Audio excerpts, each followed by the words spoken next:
الله وبركاته.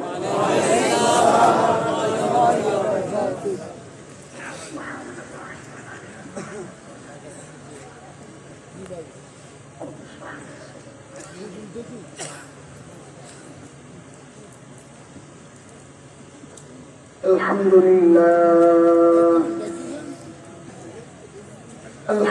لله نحمده ونستعينه ونستغفره ونؤمن به ونتوكل عليه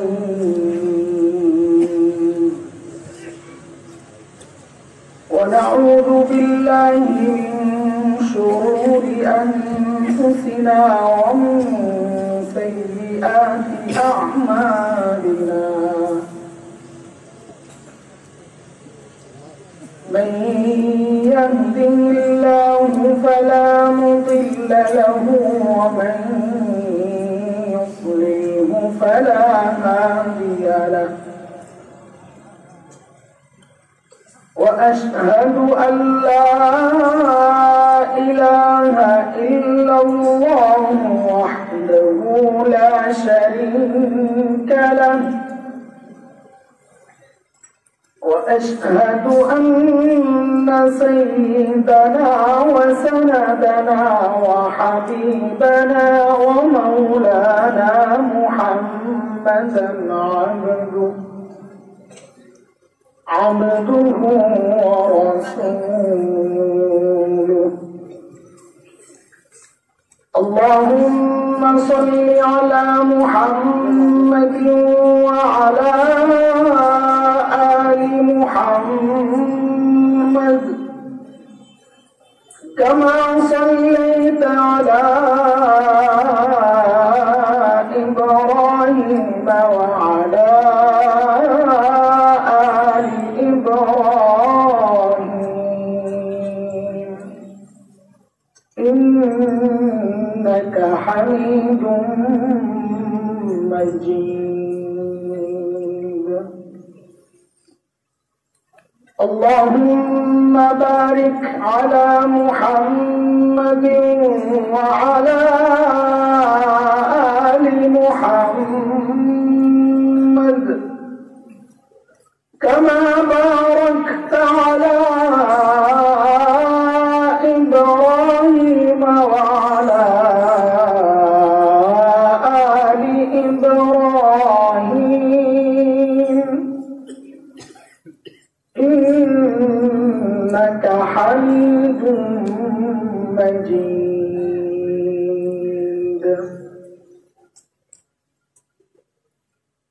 أما بعد فأعوذ بالله من الشيطان الرجيم. بسم الله الرحمن الرحيم.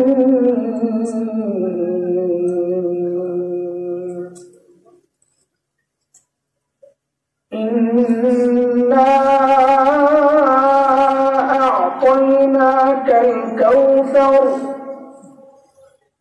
فصل لربك وانحر إن شانئك هو الأبتر. آمنت بالله صدق الله العلي العظيم.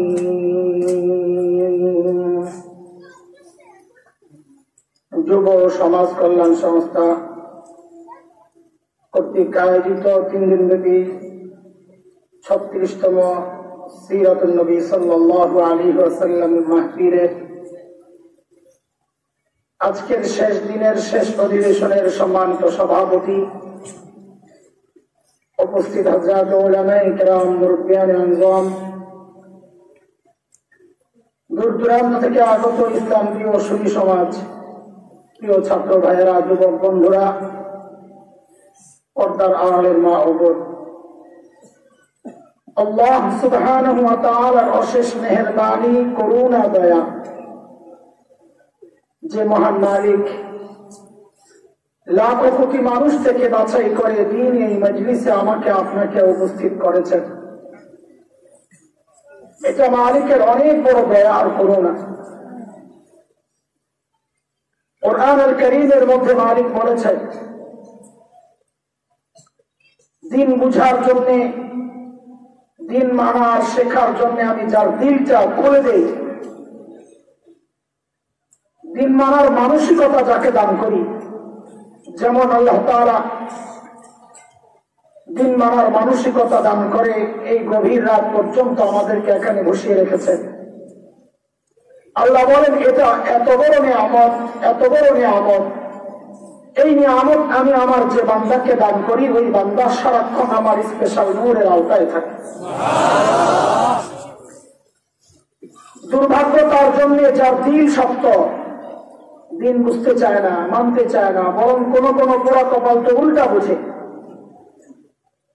আল্লাহ তাআলা বলেন, এরা স্পষ্ট গুমরাহিতে নিমজ্জিত।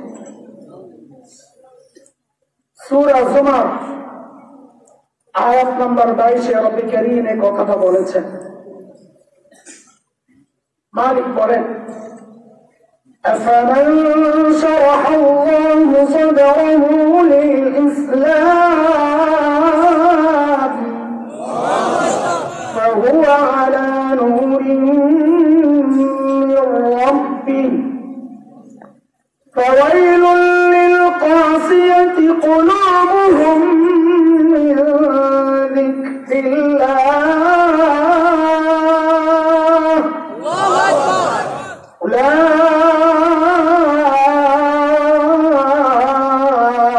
উলাইকা ফি দালালিন মুবিন।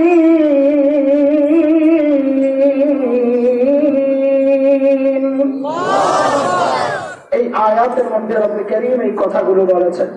মুহতারাম হাজরিন, যে মহান মালিক এই নিয়ামত আমাদেরকে ধন্য করলেন, ওই মালিকের শুকরিয়া আদায় করি, জবান খুলে, প্রাণ খুলে কালিমাতু শুকর উচ্চারণ করি, আলহামদুলিল্লাহ। উপস্থাপকের উপস্থাপনার সময় আপনারা ইতিমধ্যে শুনেছেন, আমার আলোচনার জন্য নির্ধারিত একটা সূরা আছে, সূরা আল কাউসার। সম্মেলন ও সিরাতুন নবী সম্মেলন মাহফিল, এই সূরা ও নবীর সিরাতের সাথে সংশ্লিষ্ট একটা সূরা। আল্লাহ তাআলা এই সূরার মাধ্যমে ব্যথিত হৃদয়ের নবীকে সান্ত্বনা দিয়েছেন। নবী আলাইহিস সালাতু ওয়াস সালাম হযরত আনাস ইবনে মালিক রাদিয়াল্লাহু আনহু তাআলা বর্ণনা, বুখারীতে আসছে, মুসলিমে আসছে, আহমদ আসছে, হাদিসে অনেক কিতাবই রিওয়ায়াত আসছে। নবী আলাইহিস সালাতু ওয়াস সালামের সন্তানরা, ছেলে সন্তান বলতে ছেলে সন্তান, একে একে যখন সবাই মৃত্যুবরণ করতে লাগলো, কেউ বেঁচে থাকে না। শেষ ইব্রাহিম, হযরত ইব্রাহিম, তিনিও যখন মৃত্যুর কোলে ঢলে পড়লেন, তখন মক্কার পান্ডারা, কোন কোন পান্ডা, বিশেষ করে আস ইবনে ওয়াইলের নাম এক্ষেত্রে খুব আসে। আস ইবনে ওয়াইল মক্কার কুরাইশদেরকে বলতে লাগলো, কাফিরদেরকে বলতে লাগলো, আরে মুহাম্মদের পেছন ছেড়ে দাও, এর পেছনে আর লেগে থাকার কোনো দরকার নাই। কেন? ওই দেখো না, এর কথা যে বলবে পরবর্তী জেনারেশন নাই, সব লেস কাটা, মুহাম্মদের সন্তান বেঁচে থাকে না, তার কথা বলার জন্য দুনিয়ায় কেউ বেঁচে থাকবে না। নবী আলাইহিস সালামকে আল্লাহ সান্ত্বনা দিলেন। হযরত আনাস ইবনে মালিক রাদিয়াল্লাহু আনহু বলেন, নবী একটু তন্দ্রাচ্ছন্ন ছিলেন, ঘুম ঘুম ভাব। চোখ খুলে নবী খুব খুশি, আনন্দের ঝিলিক। সাহাবায়ে কেরাম জিজ্ঞেস করলেন, এত আনন্দ কিসের? আরেক বর্ণনে আসছে, নবী নিজেই বললেন, আমি এত আনন্দিত কেন জানো? আমার উপর একটা সূরা নাযিল হয়েছে, সূরাতুল কাউসার। আল্লাহ তাআলা বলেন, ইন্না আ'তাইনাকাল কাউসার অগনবী, আমি আপনার সন্তান নিয়ে নিয়েছি, আপনি দুঃখিত হয়েছেন, ব্যথিত হয়েছেন নবী, কিন্তু আমি তো আপনাকে এত দিয়েছি যার কোনো সীমা নাই। অনেক দিয়েছি আপনাকে, কিছু না হয়ে নিয়েছি, কষ্ট পাচ্ছেন কেন? ওদের দিকে তাকানোর দরকার নাই, কে কি বলল আফসোসের দরকার নাই, পরেশান হওয়ার দরকার নাই, দুঃখিত হওয়ার দরকার নাই। আপনি আপনার কাজ চালায় যান। এত এত নিয়ামত দেওয়ার কারণে আপনি আল্লাহর শুকরিয়া আদায় করার জন্য নামাজ পড়েন আর কোরবানি দেন। নবী তারা বলেছে আপনার বংশ থাকবে না, আপনার নাম উচ্চারণ করার মতো কেউ থাকবে না। নবী আপনি শুনে রাখুন, ইন্না শানিআকা হুয়াল আবতার, আপনার দুশমনদের লেজ আমি কেটে দিব, তাদের নাম উচ্চারণ করার মতো দুনিয়ায় কেউ থাকবে না। বাস্তবতা এটাই। আবু জাহেলের সন্তান নিজের কেউ পরিচয় দেয়। আবু লাহাব, আমার পূর্বপুরুষ আবু লাহাব, শুনছেন জীবনে? আমার পূর্বপুরুষ আস ইবনে ওয়াইল, শুনছেন কেউ? অথচ আল্লাহর হাবিবের 30-40 জেনারেশন পরের পূর্বপুরুষ যারা, ওই যে দেওবন্দ থেকে মাদানী রহমতুল্লাহ আলাইহির বাচ্চারা আসে, সন্তানরা আসে। আমি কাল কয়েকজনের সাথে বলেছি, দেখো আমরা একসাথে দেওবন্দে খেলাধুলা করেছি। আফফান ভাই, আফফান বাংলাদেশে আসে, আশেকে রাসূলরা, মাদানী ভক্তরা আফফানকে পারে না মাথায় তুলে রাখে আমার নবীর বংশের মর্যাদা। শুধু তাই না, লাখো লাখো নবীর রুহানি সন্তান দুনিয়ায় বেঁচে আছে। লেজ কাটা যাবে থাকদুরের কথা, নবীর বংশ কাটা হবে থাকদুরের কথা। দিনে দিনে মুসলমানের সংখ্যা শুধু বাড়ছে। ওই জন্যই তো কুলাঙ্গারদের মাথা ব্যথা, দাওয়াত ও তাবলীগের মেহনত বন্ধ করো, নাইলে মুসলমান বাড়ার যে শুরু হয়ে গেছে, একদিন আমাদের অস্তিত্ব আস্তার হয়ে যাবে, লেফট হয়ে যাবে, আমরা দুনিয়ার অস্তিত্বহীন হয়ে যাব। এই হচ্ছে সূরার তর্জমা করলাম একটু। এইবার আবার আপনাদেরকে সূরার শুরুতে নিয়ে যাব। এক শব্দের তাফসীর করতে যাবে বহু সময়। এরপরে যদি সময় থাকে, আপনাদের যদি ঘুম না আসে, আমার যদি ঘুম না আসে, কিছু চলবে, নাইলে দোয়া করে। আজকে তো এখন এই মুহূর্তে রইলো দেখালাম বেচালো, বুঝছেন নি কথা? যারা বেচা কিনা করে, যখন শেষ হয়ে যায়, অল্প কিছু থাকে, তাড়াতাড়ি, বিশেষ করে ঈদের আগের দিন চামড়াইতে, তো অনেক কিছু থাকে। দোকান মালিক কখন দোকান বন্ধ করবে, সেলসম্যান বিদায় করবে, তখন খালি যে যা বলে ওইটাই দিয়ে দেয়। আর কেউ তো আছে মালগুলার দোকানের বাইরে ফুটপাতে দিয়ে দেয়, দেখালন বেচালন 10 টাকা 10 টাকা আছে। এখন 3 দিনের শেষ সময় এটা, এখন দেখালন বেচালনের সময়। পুরা কিছু কথাবার্তা শুনে যান আপনারা, আবার দেখা হবে ইনশাআল্লাহ। আল্লাহ তাআলা বলেন, ইন্না আতাইনাকাল কাউসার, নবী আমি আপনাকে কাউসার দিয়েছি। কাউসারের অনেক ব্যাখ্যা। কোন মুফাসসির কাউসারের ব্যাখ্যা করেছেন হাদিসের উদ্ধৃতি দিয়ে। নবী আলাইহিস সালাম যখন জান্নাত ভ্রমণে যান, দেখেন মেশক আম্বরের চেয়ে, একটা নহর থেকে মেশক আম্বরের চেয়ে বেশি ঘ্রাণ আসতেছে। নবী জিবরাইলকে জিজ্ঞেস করলেন, জিবরাইল এটা কি? তো বলে, এটা আল্লাহর দেওয়া, আপনার জন্য আল্লাহর দেওয়া এক উপহার, যার নাম কাউসার, যার পানিগুলো দুধের চেয়ে সাদা, সুস্বাদু, মধুর চেয়েও মিঠা। কোন মুফাসসির কাউসারের অর্থ করেছেন এটা। কোন মুফাসসির কাউসারের অর্থ করেছেন হাউজে কাউসার, যেটা হাসরের মাঠে আল্লাহ নবীকে উপহার দিবেন। যে কাউসার থেকে কেউ একবার পানি খাইলে জান্নাতে ঢুকার আগ পর্যন্ত তার আর কোনদিন পিপাসা লাগবে না। বড় আজীব। 1 মাসের রাস্তা লম্বায়, প্রস্থ 1 মাসের, যে পানি খাওয়ার জন্য যে পাত্র থাকবে, নবী বলেন সেগুলো ওই নক্ষত্রের চেয়েও বেশি। ওই নক্ষত্র কয়টা জানে? 250। কত? আরো 10-12 বছর আগে নাসার গবেষণা, আমেরিকার যে আকাশ বিজ্ঞানীরা, তাদের গবেষণায় তারা পাইছে 17 কোটি। কত বলেন? কত? তাদের গবেষণায়। এখন গবেষণা কয়দিন পরে পরে পাওয়া যায়, না আরো দেখা যায়।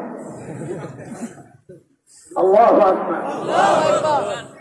আহা, কেউ কেউ ওই হাদিস শুনলে যে আল্লাহ তাআলা সবচেয়ে কম ছোট বাড়ি জান্নাতের এই দুনিয়ার চেয়ে কমপক্ষে 10 গুণ বড়। এই হাদিস শুনলে অনেকে চিন্তা করে এত জায়গা কই দিব। আরে দোস্ত, এক একটা নক্ষত্র আমাদের এই পৃথিবীর চেয়ে হাজার হাজার হাজার কোটি গুণ বড়। এমন কত কোটি নক্ষত্র এই ভূমণ্ডলে আছে কেউ জানে না এখনো। আল্লাহু আকবার।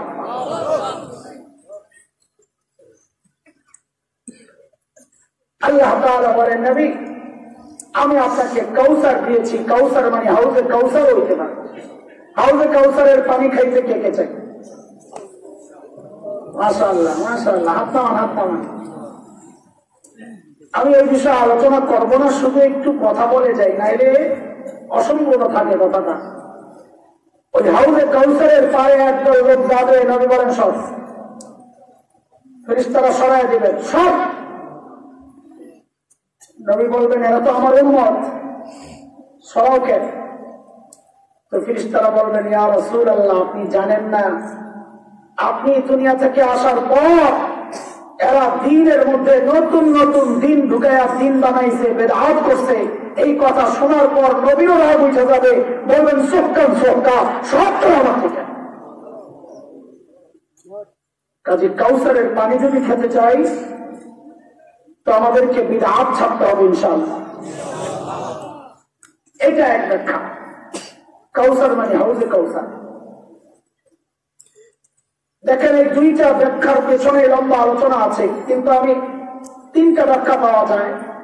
সবগুলোর পেছনে যদি লম্বা আলোচনা করতে যাই তো অনেক লম্বা টাইম দরকার। এই জন্য আমি একটাকে বেছে নিয়েছি আলোচনার জন্য। 3 নম্বর ব্যাখ্যা কাউসারের। কাউসার মানে কাউসার কেসি থেকে অনেক। ইন্না আ'তাইনাকাল কাউসার, নবী আমি আপনাকে অনেক অনেক দিয়েছি, অনেক দিয়েছি। কি দিয়েছেন একটু শোনাই আপনাদেরকে। কি দিয়েছেন নবীকে আল্লাহ তাআলা? কি দিয়েছেন নবীকে আল্লাহ, এটা বোঝার জন্য আমাদেরকে শুরুতে আরেকটা কথা বুঝে নেওয়া দরকার। মনোযোগ দিয়ে শোনেন। সিরাতুন নবী, নবীর ইশক আর ভালোবাসা সহ শোনেন, মজা লাগবে ইনশাআল্লাহ। এই আলোচনায় বেদাতিরও মজা লাগার কথা। শুনুক আল্লাহ, শোনার কান যেন খুলে দেয় আল্লাহ তাআলা। শুনুক। একজন ধনী বাবা, যার অঢেল সম্পদ, তার একটা মেয়ে। কয়টা? মেয়েরা বাবার কাছে এমনি বেশি আহ্লাদি হয়, তাই না? আর যদি ধনী হয় তো ওই মেয়ের পাওয়ার জমিনে পড়ে। ঘটনা চক্রে মেয়েটা খুব সুন্দরী, বলেন অবস্থা রাখবে। কে বিয়ে প্রস্তাব দিতে পারবি? দৌড়ে দিতে ভিতরে লাড়ি লেগে। গরম গরম, চারিদিকে খালি গরম। বাপও গরম, মেয়েও গরম। কারণ গরমের যতগুলো উপলক্ষ আছে সব আছে। টাকা আছে, মেয়েও একটা, আবার সুন্দরী। যাই করি, মেয়ে বড় হয়েছে, বিয়ের প্রস্তাব আসছে, একজনের প্রস্তাব রয়েছে। এখন মেয়ের বাবা জিজ্ঞেস করে, ও আব্দুর রহমান সাহেব, আপনি যে বিয়ের প্রস্তাব লয়ে আইলেন, আপনি কেনা? কথা, আমি ছেলের খালু। কে কথা বলেন? আমি ছেলের। আর তো মেয়ের বাপ গেছে খেয়ে পাবি, আমার মাইয়ের সস্তা পাইছেন, আসাম মহিলা মাদ্রাসা ছাত্রী পাইছেন, আইলেন নাকি আমি বিয়ের প্রস্তাব দিয়া? আমার মেয়ের দাম নাই না, টাকার বড় হয়, কিসের বড়? আমার মেয়ের দাম নাই। তো আব্দুল হান্নান সাহেব জিজ্ঞেস করে, আরে ভাই কি হয়েছে,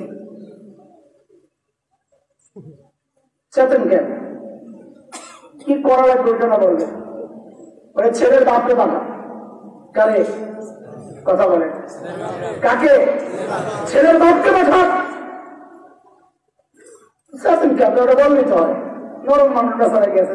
এই ভাই তোমার পোলার বিয়ের প্রস্তাব তুমি লয়ে যাও, এই বেটা বহুত গরম।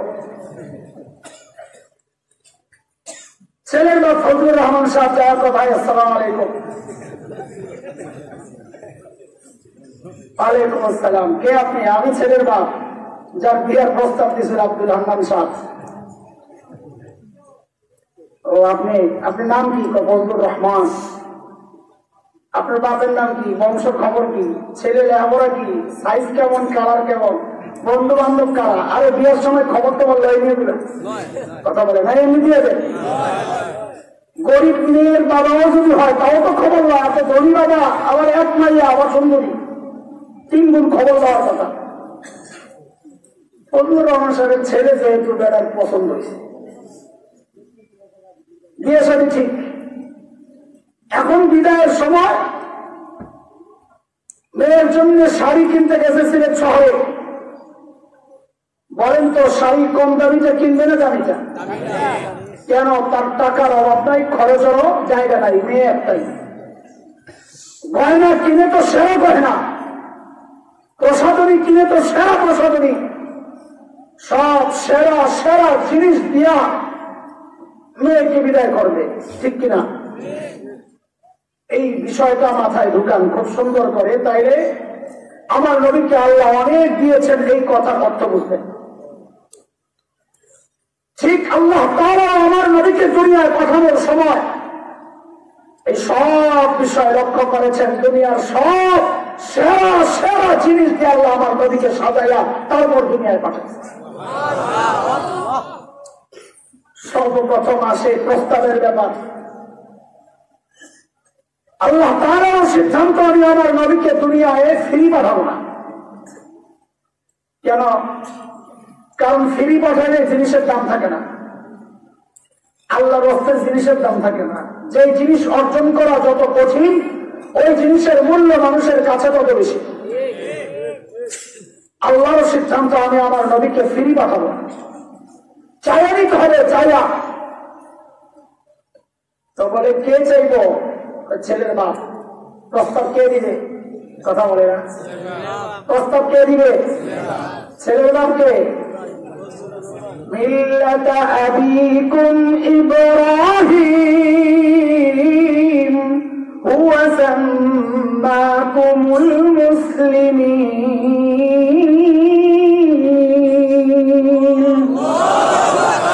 ছেলের বাপকে। আপনি প্রস্তাব দিলে আমি পাঠানো, আল্লাহ করে আপনি প্রস্তাব দেওয়া। খলিল ইব্রাহিম যখন বাইতুল্লাহ বানান, আল্লাহ খলিলের দিলের মধ্যে কথা ঢুকাইয়া দিচ্ছেন, খলিল আপনি এমন দামি একটা কাজ করেছেন, এমন দামি একটা কাজ করেছেন, আমি আপনাকে পুরস্কার দিতে চাই। আপনি কি চাইবেন? আমার কাছে চান। কি চাইবেন? চান। খলিল চিন্তা করেছে, সারা জিন্দগি চায়া চায়া পাইলাম জবিহুল্লাহ, সারা জিন্দগি চায়া চায়া পাইলাম ইসমাইল জবিহুল্লাহ। এইবার আর আমি ছোট মোটো কিছু চাইব না, এইবার চাইব শেয়াটা। এইবার চায়া বসছে হাবিবুল্লাহ। এরে বন্ধুরা, এটা আমার কথা না, কোরআনের কথা। খলিল ইব্রাহিম হাত উঠাইলেন, ربنا وابعث فيهم رسولا منهم يتلو عليهم آياتك ويعلمهم الكتاب والحكمة ويزكيهم إنك أنت العزيز الحكيم। আল্লাহ, আমি বাইতুল্লাহ বানালাম, বাইতুল্লাহ আবাদ করার জন্য আমি আপনার কাছে আপনার শ্রেষ্ঠ রসুলকে চাই। দরখাস্ত পাঠাইলেন কে? কথা কও। আমি যা বলবো শিখাই দিব, ওইটা বলবেন, তাইলে শুনতে মজা লাগবে, আমারও বলতে মজা লাগবে। বলেন খলিলুল্লাহ।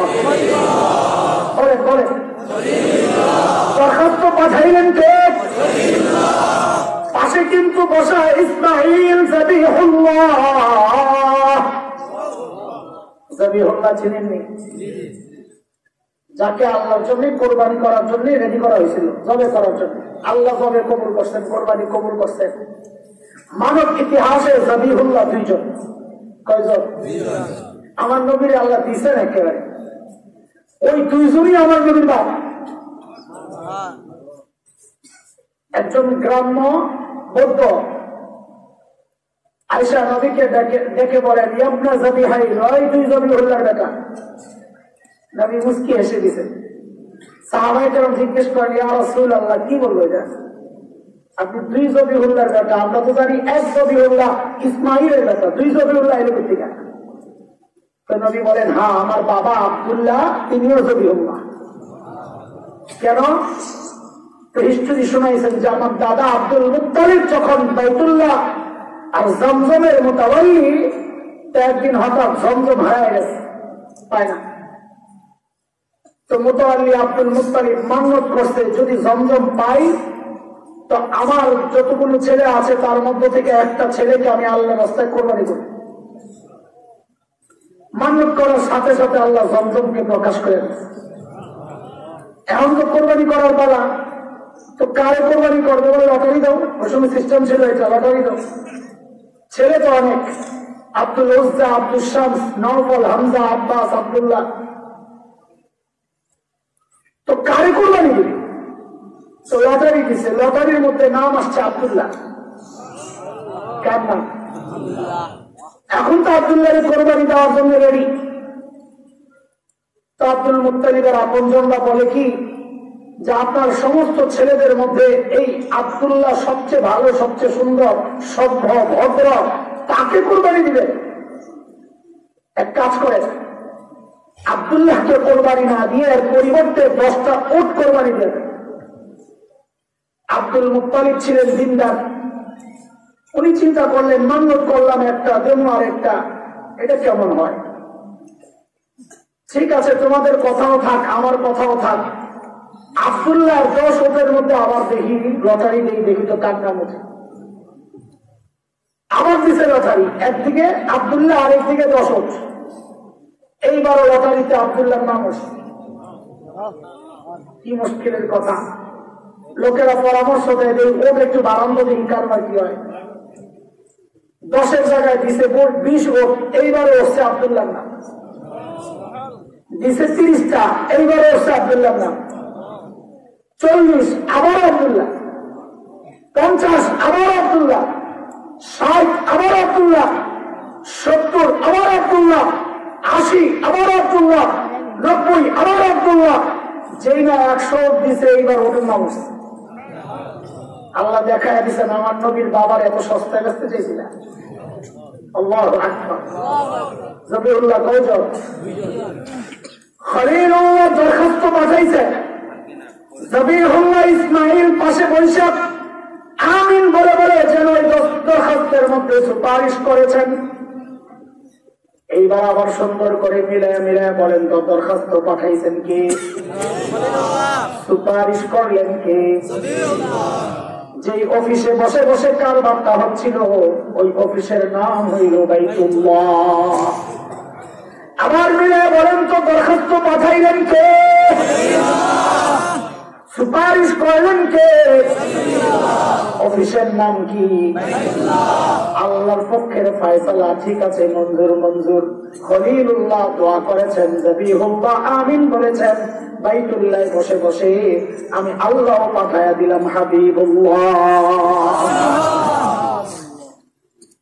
পাঠানোর আগে দিয়ে আল্লাহ আটকাইছেন, নবী একটু দাঁড়ান, দেন না?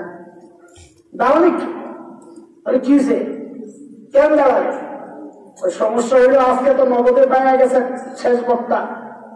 মাঝে মধ্যে এমন হয়, ওই আপনাদের গোবিন্দগঞ্জ থেকে ছাতক পর্যন্ত যে রাস্তা, ওই রাস্তাতে একসময় খুব কাজ চলতো, প্রচন্ড জ্যাম লাগতো না?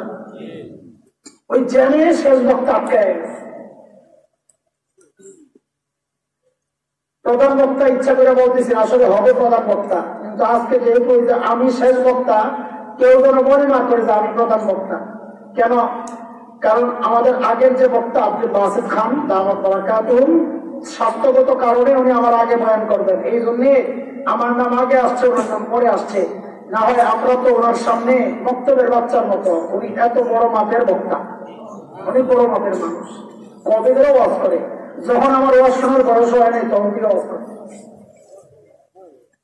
আজকে খুব অসুস্থ ছিলেন, তারপরে কত সুন্দর কথা বলেছেন। বলার ঢং স্টাইলটাই আলাদা, একটা অন্যরকম না? মাশাআল্লাহ, আমার খুব ভালো লাগে।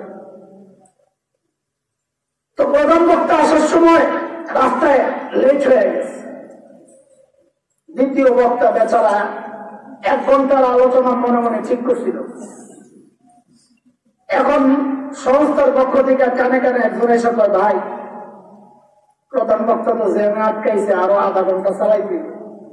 বিশ্বাস করেন, যত বড় বক্তাই হোক, এই খবরটা আসলে মেজাজটা এত গরম হয়। কারণ কি? আমি বয়ান গুছাইয়া ফেলছি, এখন নতুন করে আধা ঘন্টা আবার অন্য আলোচনা করতে হবে। তখন পাবলিক মনে করবে এলেন কালাম নাই, এলোমেলো কথা চলতেছে, যত বড় বক্তাই হোক। তখন পাবলিকের মধ্যে কয়েকটা গ্রুপ হয়। এক গ্রুপ চিন্তা করে জায়গাটা গরম করছি, সারার দরকার নাই, বয়ে থেকে। আরেক গ্রুপ চিন্তা করে একটু হাইতে উঠে আই মোড়া মোড়া দিয়ে আই। আরেক গ্রুপ আরেকটু দূরে যায়, নদীর পার যায়, শয়তানের লেনদা করে আছে। যেই না ছাত্র কারা বসছে প্রধান বক্তা, আর মুরাদ ভাইরে ফোন দিছে, ভাই আইসা বসছি, নদী পার হয়ে গেছি। বেচারা খুশি, মোটা মানুষ দৌড়ে যায় না, কোন রকম দৌড়ে আইসে, বসতে পারছি তাড়াতাড়ি একটু তকবির লাগা, প্রধান বক্তা বসছে। তো ঘোষক ঘোষণা দেয়, প্রধান বক্তারা গোমন শুভেচ্ছা স্বাগতম, যে তিনি অপেক্ষায় যে মালা দেব। কথা বলে না? ঠিক ঠিক। আল্লাহ নবীর কি দিয়েছেন খালি শোনাই দিয়েছে, শুনে কি দেন নাই আমি কি বলবো। আল্লাহ তাআলাও নবীকে বললেন, নবী মাহফিল একটু এলোমেলো, আপনি দেন নাই তারা, আমি একটু ঘোষণা দেওয়াই যে প্রধান বক্তার আগমন শুভেচ্ছা স্বাগত, এই ঘোষণা দিয়ে নেই, তারপরে আপনি যাবেন। ঘোষণা কে দিবেন? তো আল্লাহ কয়, নবী ঈসা আপনি দাঁড়ান। কে দাঁড়াবে? নবী ঈসা আপনি দাঁড়ান, আপনি দ্বারা প্রধান বক্তার আগমনের ঘোষণাটা আপনি দিয়ে দেন। কথাগুলো আমার না, আমার কথার পেছনে আমি কোরআনের আয়াত লাগাই দিছি, একটু ঘুরে ফিরে বলতেছি বোঝানোর জন্য। সূরা সফ 28 নম্বর পারা 6 নম্বর আয়াত, হযরত ঈসার ঘোষণা আল্লাহ কোরআনে উল্লেখ করছেন। নবী ঈসা বলেন, وَإِذْ قَالَ عِيسَى ابْنُ مَرْيَمَ يَا بَنِي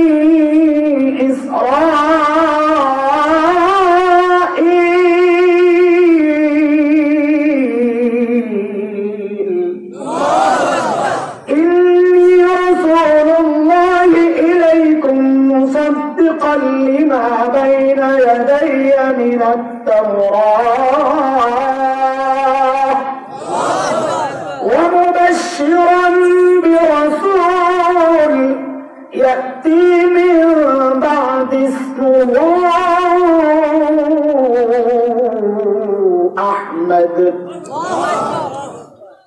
নবী ঈসা ঘোষণা করলেন, আমার ইসরাইল শোনো শোনো, এতদিন তো আমি ওয়াজ করছি, ও বনি ইসরাইল, আল্লাহ আমাকে তোমাদের রাসূল বানায়া পাঠিয়েছিলেন, এতদিন ওয়াজ আমি করছি।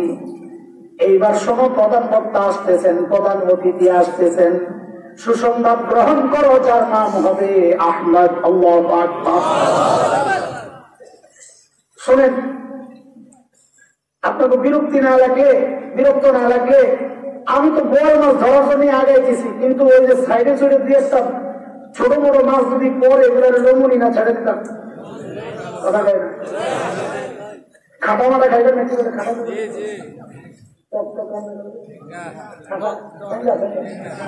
খাইবেন না?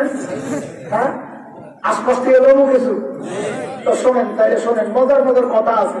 কয়লা ছাইড়া কয়লা ধরুন কর। কিয়ামতের আগে আল্লাহ তাআলা হযরত নবী ঈসাকে আবার উঠাবেন কিনা? কি জন্য উঠাবেন? কিন্তু হযরত ঈসা কিয়ামতের আগে আবার দুনিয়ায় কেন আসবেন বলেন? জানেন না কিছু? আর যেটা জানেন এটা বলেন না। হ্যাঁ, উম্মত হিসাবে আসবেন। নবী ঈসা আল্লাহর কাছে দোয়া করছেন, আল্লাহ আমার আখির নবীর উম্মত যদি বানাইতেন, আল্লাহ দোয়া কবুল করে পাঠাইবেন। এটাই তো বলবেন নাকি ভাই? এটা যদি বলেন, খ্রিস্টানরা আমাদের উপর ভয়ঙ্কর এক আপত্তি করে বসে, জানেননি এটা? খ্রিস্টানদের আপত্তি হচ্ছে, তোমরাই তো বলো আহলুস সুন্নাহ ওয়াল জামাতের আকীদা হচ্ছে সমস্ত নবীদের মর্যাদা সমস্ত উম্মতের উপর। নবীদের মর্যাদা কোথায় বলেন না? নবীদের মর্যাদা কোথায়? উম্মতের উপরে। হযরত ঈসা কি ছিলেন? নবী হইলে উনি তার চেয়ে নিচের মর্যাদা উম্মত হতে চাইলেন কোন দুঃখে? ধরেন আমাদের মনিবুর রহমান মানিক সাহেব যদি বলে এই এলাকায় চেয়ারম্যানদের মানুষ অনেক মহব্বত করে, আমি চেয়ারম্যান হতে চাই, তো মানুষ কি বলবে? এই লোকটা সুস্থ না পাগল? তুমি পাইছো তার চেয়ে উঁচু মর্যাদা এমপি সাহেব। এমপি সাহেব যদি মেম্বার আর চেয়ারম্যান হতে চায়, তো মানুষ তাকে সুস্থ বলবে না পাগল বলবে? এখানে তো তাই হয়েছে কাহিনী। হযরত ঈসাকে আল্লাহ দিয়েছেন নবুয়ত, সর্বোচ্চ মর্যাদা। হযরত ঈসা তার চেয়ে নিচের মর্যাদার উম্মত হতে চাইলেন কেন? প্রশ্ন জাগে কি জাগে না? কথা বলে না, জাগে কি জাগে না? তো উত্তরটা শোনেন, তারপর সামনে আগে দিচ্ছি।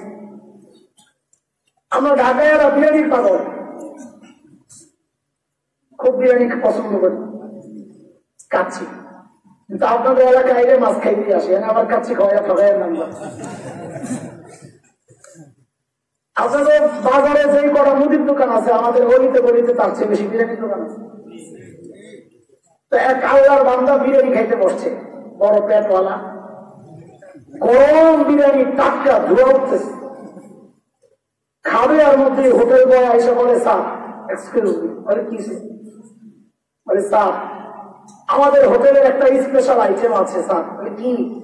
বলে চাটনি, আচার। আচার heavy taste sir, heavy taste. একেবারে বলার সময় পোলার মনে রসায় গেছে। দেবো স্যার? তো বলে ঠিক আছে যাও। আচ্ছা বলেন তো, বিরিয়ানির দাম বেশি না আচারের দাম বেশি? কথা বলে না। এই লোকটা যে আচার চাইলো, বিরিয়ানিটারে বাদ দিয়া না আচারটা দিয়া বিরিয়ানির স্বাদ বাড়াবে, না বিরিয়ানি বাদ দিয়া বিরিয়ানি রেখে নাকি? হযরত ঈসা আলাইহিস সালামের সামনে আল্লাহ নবুয়তের বিরিয়ানির ডিশ রাখছেন, রাইখা বলতেছেন, নবী ঈসা আখেরি পয়গম্বরের উম্মতের চাটনি, এই দুনিয়ার খুব মজাদার দামি জিনিস। নবী ঈসা কয়, আল্লাহ তাইলে ওই চাটনি যদি আমার একটু দিতেন, আমি আমার নবুয়তের বিরিয়ানির স্বাদটা একটু বাড়াইয়া হইতাম। নবুয়ত ছাইরা না রাইখা? কথা বলেন, আরে ছাইরা না রাইখা? কাজে ওই আপত্তি করা যাবে না যে নবী ঈসা নবুয়ত বাদ দিয়ে উম্মত হতে চাইছে। না, তার নবুয়ত ক্যান্সেল হয় নাই, নবুয়ত থাকবে, বাকি নবুয়তের কাজ বন্ধ হবে। তিনি এই আখেরি পয়গম্বরের যে নবুয়তের যে মিশন ছিল, ওইটাই তিনি দুনিয়ায় বাস্তবায়ন করবেন। কিন্তু এইটা আমার বলা মাকসাদ না, আপনারা যা জানেন ওইটার একটা ব্যাখ্যা দিলাম। আমি বলতে চাচ্ছি আরেক কথা। মাহফিলের সিস্টেম হচ্ছে, যিনি ঘোষক, মাহফিল শেষ হয়ে গেলে মাইকটা আবার হাতে লয়, বলে ভাই আজকের মতো মাহফিল এখানে সমাপ্ত, ঘোষণা হলো, আবার দেখা হবে ইনশাআল্লাহ। ভাই ভাই বলেনি